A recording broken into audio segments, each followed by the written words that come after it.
మీ ఎలాంటి వ్యాపార ప్రకటనలకైనా వెంటనే మా ఛానల్ సంప్రదించండి. ప్రస్తుతం మనతో పాటు ప్రముఖ ఆధ్యాత్మికవేత్త జ్యోతిషరత్న జ్యోతిష సామ్రాట్ చింతా రుక్మాన్ గదరావు గారు మనతో ఉన్నారు. మాతృదేవోభవ పితృదేవోభవ ఆచార్య దేవోభవ. ఓం నమో మాందేశ్వరాయ నమః. గురుగారు, 2026 జనవరి మాసం విశేషంగా సింహరాశి వాళ్ళకి ఏ విధంగా ఉండబోతుంది? వీళ్ళు ఎటువంటి జాగ్రత్తలు తీసుకోవాలి ఈ మాసం? ఈ 2026 సంవత్సరం జనవరి మాసం సింహరాశి వాళ్ళకు మాస ఫలితాలు ఎలా ఉన్నాయో తెలుసుకునే దాంట్లో భాగంగా ముందుగా సింహరాశి వాళ్ళ గురించి కొన్ని ప్రత్యేకమైన విషయాలు మనం ప్రతి మాసంలాగా చెప్పుకుందాం. సింహరాశిలోనే సూర్యుడు అంటే రాశ్యాధిపతి రాశిలో ఉండగా పుట్టిన వాళ్ళు ఎలా ఉంటుంది అనేటువంటి విషయాన్ని మాట్లాడుకుందాం. అంటే వీళ్ళు ఉన్న చోటికి అన్నీ రావాలని ప్రయత్నిస్తారు. వీళ్ళన్న చోటికి అన్నీ రావాలి. అధికారం కానీ, ఇంకేదన్నా అన్నం కానీ, అదృష్టం కానీ నా దగ్గర రప్పించుకుంటా. ఏదైనా సరే నా దగ్గర రావాల్సిందే. నేను ఒకదానికి వస్తుంది, నేను వెళ్ళను, నాకు రావాల్సింది నాకు వస్తుంది, రావాలి అంతే అనేటువంటి లక్ష్యాన్ని కలిగి ఉంటారు. అలా రప్పించుకుంటారు కూడా. ఇప్పుడు ఉన్న చోటుకన్నీ రప్పించుకున్న ఎవరు? రాజకీయ నాయకులే. పదవి వచ్చిందనుకో ఫోన్ కొడతారు, ఎవరైనా వస్తారు, పోలీసులు వస్తారు, కలెక్టర్లు వస్తారు, అధికారులు వస్తారు, అందరూ వచ్చి వీళ్ళు వాళ్ళ దగ్గర పోరు. అంటే అధికార దర్పాన్ని ప్రదర్శించే వాళ్ళు, అన్నీ 64 కళలు అనవరణ యోగాలు అనుభవించేటువంటి వాళ్ళు సింహరాశిలో రవి ఉండగా పుట్టిన వాళ్ళు. ఇది వీళ్ళకు ఒక అదృష్టంగా చెప్పచ్చు. ఇది ఒక యోగమే. రవిగ్రహము తన స్వస్థానంలో ఉండడం అది వీళ్ళకి ఒక ప్రత్యేకత. దాన్ని వీళ్ళు ఎంజాయ్ చేస్తారు. అదేవిధంగా పొగడ్తలకు పడిపోయి ఏమారిపోతారు. అది చాలా చాలా డేంజరస్. వీళ్ళకు చూసుకోవాల్సి వస్తుంది. తర్వాత ఈ మాసం వీళ్ళకి ఎలా ఉంది అంటే, ఈ సింహరాశికి 6వ స్థానంలో 5-6 స్థానాల మీద రవిగ్రహం ఉంది. 5-6 స్థానాలు ఉన్నప్పుడు ఏమవుతుంది? 6వ ఇంట్లో రవిగ్రహం మంచిదే. ఇంకా రాశాధిపతి 5వ స్థానంలోనూ మంచిదే. ఇంకా 7వ స్థానంలోకి నెక్స్ట్ మంత్ వెళ్తాడు ఆయన, ఫిబ్రవరిలో. ఆడ గ్రహణం సంబంధం జరుగుతుంది, అది అప్పుడు విషయము. ఇంకా 5-6 స్థానంలో రవిగ్రహం మంచిదే. కుజుడు మంచివాడే. అంటే కుజుడు 4-9 స్థానాలకు అధిపతి, అంటే కేంద్ర కోణాధిపతి. ఇది మంచిదే. ద్వితీయాధిపతి సింహరాశికి ఒక బుధగ్రహాన్ని యాక్టివేట్ చేస్తే ఇంకేం అవసరం లేదు, లైఫ్ అంతా యాక్టివేట్ అవుతూ ఉంటుంది. సింహరాశి వాళ్ళకి ఒకే లాజిక్, బుధుడిని యాక్టివేట్ చేస్తే చాలు. బుధుడు ఎందుకు యాక్టివేట్ చేసే సింహరాశికి ఎప్పుడు లైఫ్ టైం బాగుంటుంది? ఏలినాటి శని ఉన్నాయి, అష్టమ శని ఉన్నాయి, అర్ధాష్టమ శని ఉన్నాయి, ఇంకొక దశ బాగలేకపోయినా ఏదన్నా ఉన్నాయి. ఒక బుధగ్రహాన్ని యాక్టివేట్ చేస్తూ ఉంటే చాలు లైఫ్ అంతా. బుధుడు ద్వితీయాధిపతి, లాభాధిపతి. ద్వితీయం అంటే డబ్బులు, డైలీ వచ్చే ఇన్కము, దాంట్లో మిగిలే లాభాలు, దానికి అధిపతి బుధుడు. మరి బుధుని యాక్టివేట్ చేసుకుంటే ఏం చేయాలి? మహావిష్ణు ఆలయానికి వెళ్తూ ఉంటే చాలు. ఎక్కువగా విష్ణు సహస్రనామాలు వింటూ ఉంటే చాలు. విష్ణు సహస్రనామం వింటూ ఉంటే చాలు, వీళ్ళు ఆటోమేటిక్గా డెవలప్ అవుతూనే ఉంటారు. మహావిష్ణు ఆలయాలు ఎక్కువ సందర్శించాలి. మన మదురై తమిళనాడులో ఉంది. మదురై ప్రాంతంలో కళ్ళలగర్ అనే ఒక ఆలయం ఉంది. కళ్ళలగర్ మహావిష్ణు ఆలయం. ఆలయం రేవతి నక్షత్రానికి యాక్టివేషన్ నక్షత్రం టెంపుల్. ఆ టెంపుల్కి వెళ్ళి రావచ్చు. తిరుమలకు వెళ్ళి రావచ్చు. ఇంకా అనంత పద్మనాభ స్వామి, ఇంకా ఎక్కడో ఎన్నెన్నో మహావిష్ణు ఆలయాలు ఉంటాయి. బద్రీనాథ్, మనకు దగ్గరలో ఉన్న ఆలయాలకు వెళ్ళి రావచ్చు. దూరంగా ఉన్న ఆలయాలకు పోయి వచ్చేస్తామని వెళ్ళి రావచ్చు. బుధుడు యాక్టివేట్ చేయాలంతే. ఇంకా వీళ్ళకు రాశి ఫలితాలు అవసరం లేదు, ఇంకో ఫలితం అవసరం లేదు, లైఫ్ యాక్టివేట్ అవుతుంటుంది. సింహరాశి వాళ్ళకి ఒక వరం, ఒక గ్రహాన్ని యాక్టివేట్ చేసి లైఫ్ అంతా సెట్ అవుతుందంటే ఒక్క సూక్ష్మం. అంటే డబ్బు వస్తే చాలు కదా, లైఫ్ అంతా బాగుంటుంది కదా.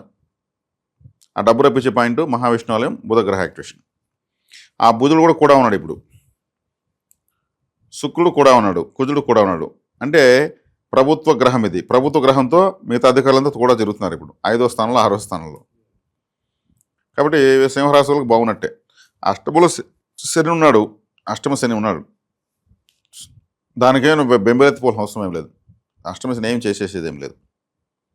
మామూలుగా ఏలినాటి శనికి ఎక్కువ ప్రాధాన్యత ఇవ్వాలి, కానీ అష్టమ శని అర్ధాష్టమ శని పెద్దగా అంత తీవ్రంగా ఆలోచన అవసరం ఏం లేదు. సప్తమంలో రాహు ఉన్నాడు, దాన్ని కాకుండా సీరియస్ తీసుకోవచ్చు. సప్తమ రాహు మంచోడు కాదు. ఈ సింహరాశికి మొట్టమొదటి బద్ధశత్రువు శని, రాహు, తర్వాత శుక్రుడు.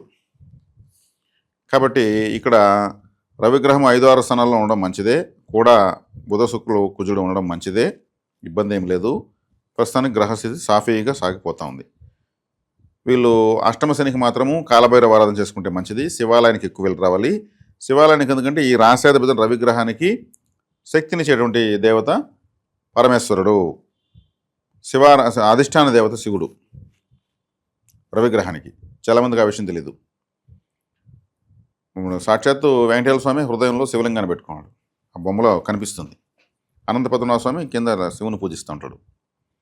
కాబట్టి వీళ్ళు ఎక్కువగా శివకేశవ ఆరాధన చేయడం మంచిది. ఈ రెండు చేస్తే సక్సెస్లోకే పోతారు తప్పితే 1% కూడా వెలువనికి రారు. వీళ్ళు కులదేవత ఆరాధన కంపల్సరీ చేసుకోవాల్సిన రాశి. కాలపురుషుడికి 5వ రాశి సింహరాశి.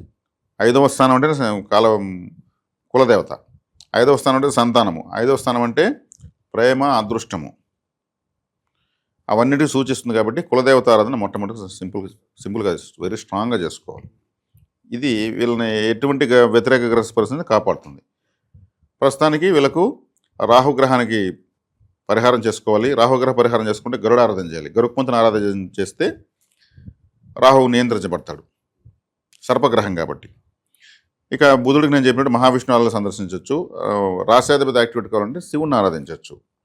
ప్రస్తుత గోచారం అనేది వీళ్ళకి 50-50గా ఉంది. ఓకే. సో ఆ 50లో కాస్త నెగిటివ్ ఉంది కదా గురుగారు, ఏ విషయాల్లో ఎక్కువగా జాగ్రత్తగా ఉండాలంటారు? వేటి జోలికి పోకూడదు వీళ్ళు ప్రత్యేకంగా? పోగొట్టులకు పడకూడదు. సింహరాశి వాళ్ళకి అది బలహీనత. రాహు అంటే మస్కా కొట్టే గ్రహం, ఏమారిస్తాడు.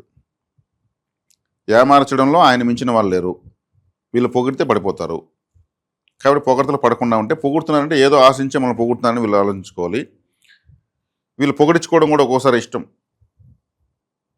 అంటే పబ్లిక్ కొంతమంది పెద్ద పెద్ద సెలబ్రిటీస్ ఈ రాశిలో పుట్టిన వాళ్ళు ఖర్చు పెట్టి మరి కొన్ని టీములు పెట్టి ఫేస్బుక్, ఇన్స్టాగ్రామ్ ప్రమోషన్స్ చేయించుకుంటూ ఉంటారు పొగడ్తల కోసం. ఆడేదైనా మిస్టేక్స్ జరిగితే నవ్వులు పలుకుతూ ఉంటారు. మిస్టేక్స్ జరగడంతో ఓకే. కాబట్టి ఆ వాటికారు జాగ్రత్తగా ఉండాలి. షేర్ మార్కెట్ విషయంలో జాగ్రత్తగా ఉండాలి. షేర్ మార్కెట్కి ఎందుకు జాగ్రత్తగా ఉండాలి? షేర్ మార్కెట్ అంటే రాహువే.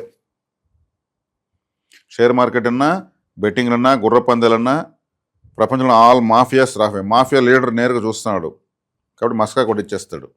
చాలా కేర్ఫుల్గా ఉండాలి. ఎక్కడ పెట్టుబడులు రాహు మారే వరకు ఎక్కడ ఏం పెట్టుబడులు పెట్టడం, ఎవరిని నమ్మడం చేయకూడదు. జాగ్రత్తగా ఉండాల్సిన విషయం అదే. 100 రూపాయలు పెడితే 100కు 100 వచ్చేస్తుంది షేర్ మార్కెట్లో. అబ్బాయి ఇప్పుడు 1,00,000 పెట్టుంటే 1,00,000 వచ్చి ఉంటుంది, కానీ మళ్ళీ 1,00,000 పెడతారు, జీరో అయిపోతుంది. ఆ 1,00,000 పెట్టించడం కోసం రాహుగ్రహం 100 పెట్టిస్తుంది. అక్కడే షేర్ మార్కెట్లో పోయిందంతాడే. కాబట్టి చాలా కేర్ఫుల్గా ఉండాలి. ఆన్లైన్ మోసాలు జరిగేదని అవకాశం ఉంది. ఇంటర్నెట్ అంటే కూడా రాహువే. ఆన్లైన్లో మోసపోయేదానికి అవకాశం ఉంది. ఆన్లైన్లో గేమ్స్ కానీ, ఆన్లైన్లో ఏదైనా పెట్టుబడులు కానీ, డిజిటల్ కరెన్సీ కానీ, షేర్ మార్కెట్ కానీ వీటిలో ఉంటే జోరుగా ఉండాలి, జాగ్రత్తగా ఉండాలి, స్పెక్యులేషన్కి దూరంగా ఉండాలి. ఇది చాలా చాలా అవసరం రాహు మారే వరకు. ఓకే. అలాగే ప్రేమ వ్యవహారాలు కావచ్చు, బెడ్ కంఫర్ట్స్ కావచ్చు, ప్రస్తుతానికి ఏ విధంగా ఉన్నాయి? అంత కంఫర్ట్గా లేవు. లగ్నంలో కేతు ఉన్నాడు. వీళ్ళ రాష్ట్రంలో కేతు ఉన్నాడు. కేతు తల్లలేని గ్రహము, వైరాగ్యం ఎక్కువ ఉంటుంది. ఇప్పుడు తీర్థయాత్రలు చేయడం చేయొచ్చు. 7వ స్థానం అంటే జీవిత భాగస్వామ్య ప్లేస్లో రాహు ఉన్నాడు. అక్కడ ఏమవుతుంది? రాహు ఉన్నప్పుడు రాహు అంత మంచోడు కాదు. వీళ్ళ రాశికి ఎక్కడున్న రాహు డేంజరే. ఎందుకంటే ఆ రాహువు 2గా తెగిపోవడానికి, విడిపోవడానికి కారణం రవిచంద్రులే, వాళ్ళ ఖండించబడ్డానికి. అందువల్ల వీళ్ళని పగబడేశారు. రాహు నేరుగా రాశిని చూస్తున్నప్పుడు ఏమవుతుంది? అది గత సంవత్సరం గ్రహణం వేరే జరిగింది. ఆ గ్రహణం వీళ్ళకి మంచిది కాదు. మళ్ళీ గ్రహణం ఉంది. ఫిబ్రవరి మాసంలో రవిగ్రహం పోయి టచ్ అవుతున్నాడు. అది వేరే దేశాల్లో కనిపిస్తుంది. కాబట్టి రాహు ఉన్నప్పుడు జీవిత భాగస్వామి అనే విషయంలో డిస్ప్యూట్స్ తీసుకొచ్చేస్తాడు. కేర్ఫుల్గా ఉండాలి. ఇన్వెస్ట్మెంట్స్ పరంగా ఏమన్నా జాగ్రత్తలు చెప్తారు వీళ్ళకి ఏదన్నా? ఇన్వెస్ట్మెంట్ పరంగా జాగ్రత్త అంటే షేర్ మార్కెట్ పెట్టకూడదని చెప్పాను, డిజిటల్ కరెన్సీలో పెట్టకూడదని చెప్పాను, ఇంకా బెట్టింగ్లు ఇట్లాంటి వాటికి ఆన్లైన్ పెట్టుబడులకు పోకూడదని చెప్పాను. ఇతరతో వేరే విధంగా కావాలి చూసుకోవచ్చు. ఇంకా వివాహ ప్రయత్నాలు గురుగారు సఫలీకృతం అవుతాయి అంటారు?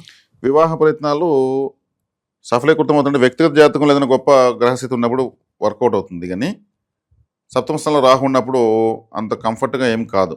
ఆయన శుభగ్రహం కాదు, నైసర్గిక పాపగ్రహము. ఈ రాశికి అత్యంత శత్రువు.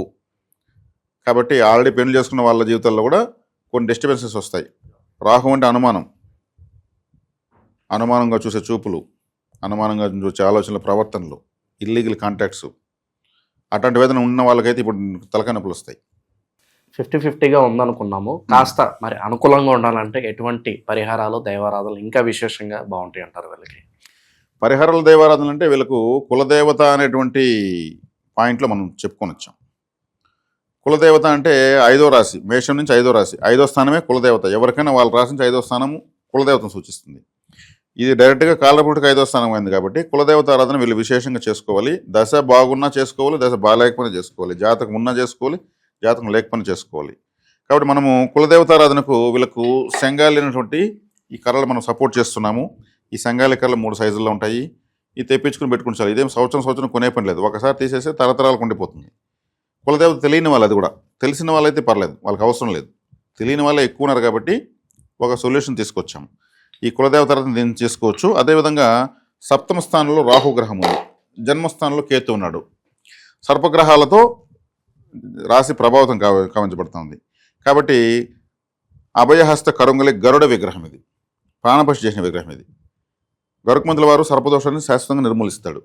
ఈ విగ్రహాన్ని అభిషేకం చేసి ఆ నీళ్లు తాగడము, బెడ్ పైన చల్లుకోవడం, ఇంటి పైన చల్లుకోవడం, వెహికల్స్ పైన చల్లుకోవడం ఇలాంటివి చేసుకోవచ్చు. డ్రై ఫ్రూట్స్ నైవేద్యం పెట్టి మేము దీనికి సంబంధించినటువంటి పూజా విధాన పుస్తకం కూడా ఇవ్వడం జరుగుతుంది. ఇది చాలా ఇంపార్టెంట్ ఇప్పుడు వీళ్ళకు. ఇంకోటి ఏమంటే ఈ విగ్రహాన్ని అభిషేకం చేసి ఆ నీళ్ళు ఇల్లంతా చల్లడం వల్ల కూడా బ్లాక్ మ్యాజిక్స్ ఎఫెక్ట్ ఉంటూ కూడా పోతుంది. అంత విశేషమైన శక్తి ఉంది గరుడ శక్తి.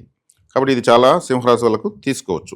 కొనుక్కోగలిగిన వాళ్ళు కొనుక్కోండి, అనవసరంగా రిస్క్ ఎత్తుకోవద్దండి. తీసుకోగలిగిన వాళ్ళు చేసుకోవచ్చు. అదేవిధంగా ఇంకోటి ఏమంటే ఇది కమండలం.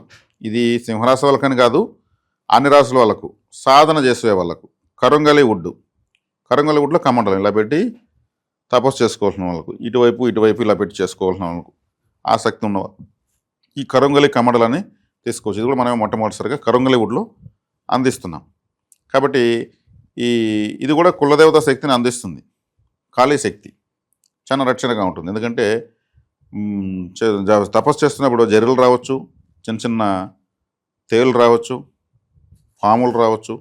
ఇటువంటిది కర్ర పెట్టుకోవడం వల్ల అవి డైవర్ట్ అవుతాయి దూరంగానే సాధన చేసేటప్పుడు. బల్లులు కూడా ఎత్తున పడుతుంటాయి, ఒక్కోసారి మనం ఉలికి పడతాం. అంటే ఇతర జీవుల నుంచి రక్షణ కోసం అడవుల్లో సాధన చేస్తారు కదా వాళ్ళు, ఇది మంత్రదండంలాగా పనిచేస్తుంది. ఆసక్తి ఉన్న వాళ్ళు తీసుకోవచ్చు. ఓవరాల్గా ఈ రాశి వాళ్ళందరికీ జనవరి మాసం ఎలా ఉంటుంది, భవిష్యత్తు కార్యాచరణ ఏ విధంగా ఉండాలి, చాలా బాగా వివరించారు. ధన్యవాదాలు.